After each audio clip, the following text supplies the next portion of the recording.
برحق ہے کفن میں شک ہے. موت تو آنی ہی ہے، لیکن ہر ایک کو کفن ملے گا یا نہیں ملے گا اس میں شک ہے، کوئی یقینی بات نہیں ہے.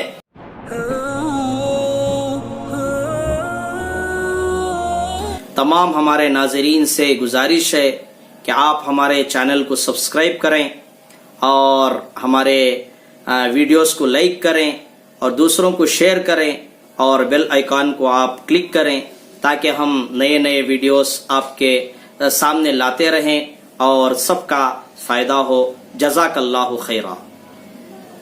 السلام علیکم ورحمۃ اللہ وبرکاتہ. نحمده ونصلي على رسوله الكريم.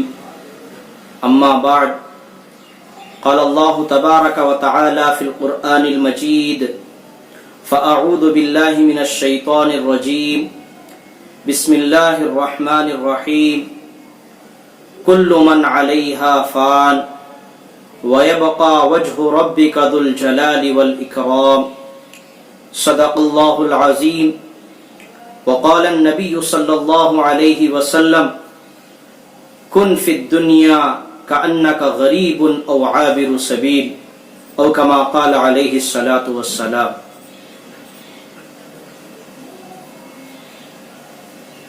محترم ناظرین،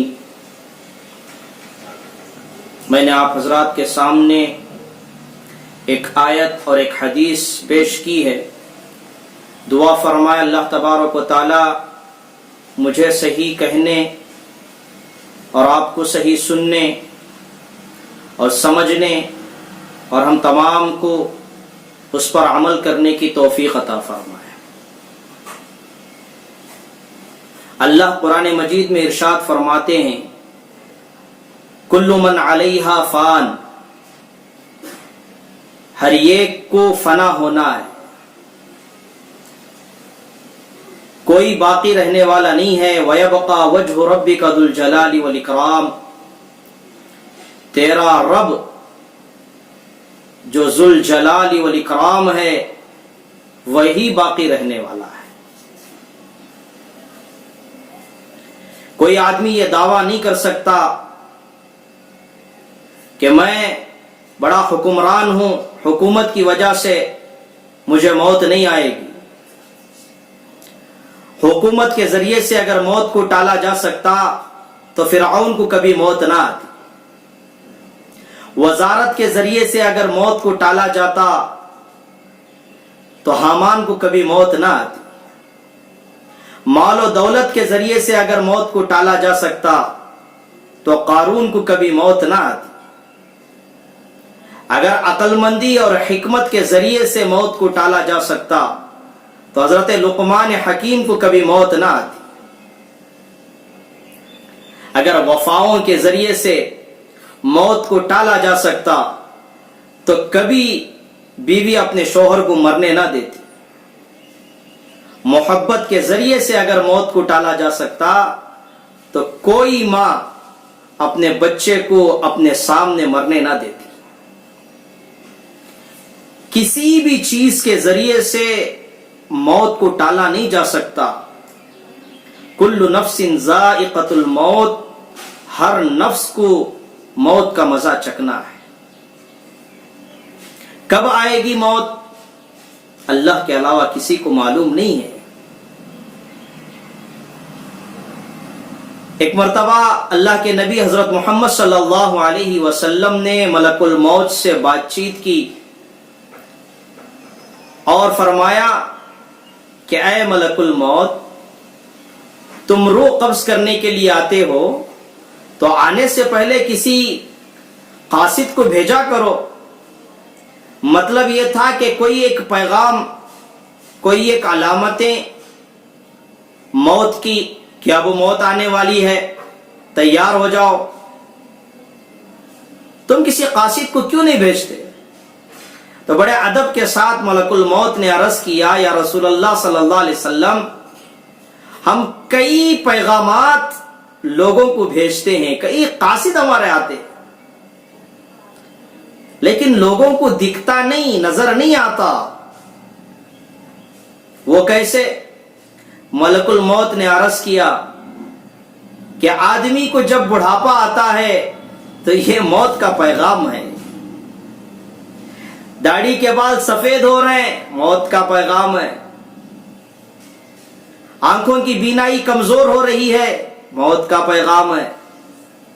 دانتوں میں سوراخ آ رہے ہیں، موت کا پیغام ہے. جسم میں قوت کی کمی ہو رہی ہے، موت کا پیغام ہے. بیماریاں آ رہی ہیں، موت کا پیغام ہے. یہ سارے پیغامات ہیں، موت کے اشارے ہیں کہ موت آنا ہے، آ رہی ہے، آنے والی ہے.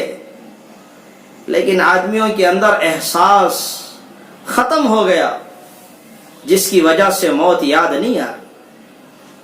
موت نہیں یاد آ رہی، جس کی وجہ سے ہم برے اعمال میں مبتلا ہیں. نمازیں ہمارے سے چھوٹ رہی ہیں، اچھے اچھے کام ہم نہیں کر رہے. کیوں؟ اس لیے کہ موت یاد نہیں آ رہی، استحضار نہیں ہے.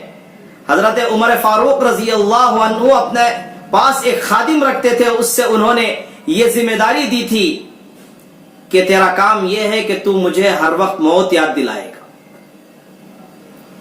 وہ خادم حضر میں، سفر میں، گھر میں، مسجد میں، باہر، ہر جگہ حضرت عمر فاروق رضی اللہ عنہ کو وقتاً فوقتاً موت یاد دلاتا تھا. ایک مرتبہ حضرت عمر فاروق رضی اللہ عنہ نے اس کو بلا کر کہا کہ اب تم کسی اور کام کے اندر مبتلا ہو جاؤ، کوئی اور خدمت تم دیکھ لو. اس نے کہا کیا آپ کو اب موت یاد دلانے کی ضرورت نہیں ہے؟ تو حضرت عمر فاروق رضی اللہ عنہ نے اپنی داڑھی کی طرف اشارہ کرتے ہوئے کہا کہ دیکھو میری داڑھی کے چند بال سفید ہو گئے ہیں، یہ دیکھ کر خود مجھے موت یاد آ جائے گی. کتابوں میں لکھا ہے کہ آج لوگ اپنی زندگی کے اوپر بڑے خوش فہمی میں مبتلا ہیں کہ ہم اتنے سال جئیں گے، اتنے سال جئیں گے، ہم جو مکان بن رہے ہیں اس میں ہم اتنے سال جئیں گے، ہماری جو گاڑی ہے اس میں ہم مزہ کریں گے، یہ کریں گے، وہ کریں گے. مست ہیں اپنی زندگی میں. کتابوں میں لکھا ہے بڑا بہترین جملہ کہ موت برحق ہے، کفن میں شک ہے. موت تو آنی ہی ہے، لیکن ہر ایک کو کفن ملے گا یا نہیں ملے گا اس میں شک ہے، کوئی یقینی بات نہیں ہے. کتابوں میں لکھا ہے ایک واقعہ، ایک شخص کو اس کے کسی دشمن نے قتل کر کے نہر میں ڈال دیا. کئی دنوں کے بعد